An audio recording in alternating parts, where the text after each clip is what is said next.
Hello everyone, welcome to our cooking tutorial. Today we are going to learn how to make a delicious and perfect fried rice and chicken with sauce in just 8 minutes. So let's get started.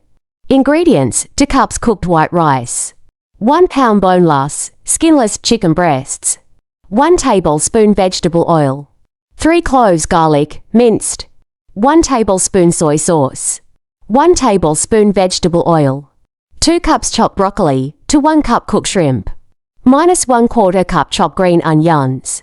Instructions: Step 1. Heat 2 tablespoons of vegetable oil in a large pan or wok over medium-high heat. Add the garlic and saute for about a minute until it turns slightly golden. Step 2. Add the chicken breast to the pan and cook for about 3 to 4 minutes on each side until they turn golden brown and cook through. Remove the chicken from the pan and set aside. Step 3. Add the remaining 2 tablespoons of vegetable oil to the pan and add the cooked rice.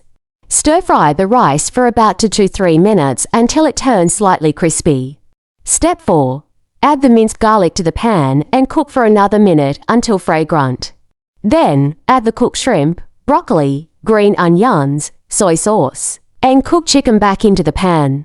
Stir-fry everything together for about 2 to 3 minutes until the shrimp is heated through.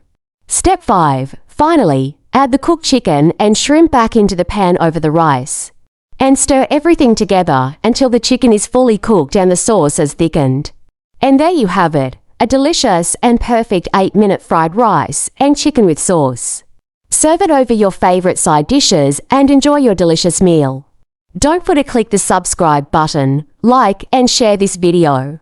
Thank you for watching and happy cooking. See you in my next video. Bye.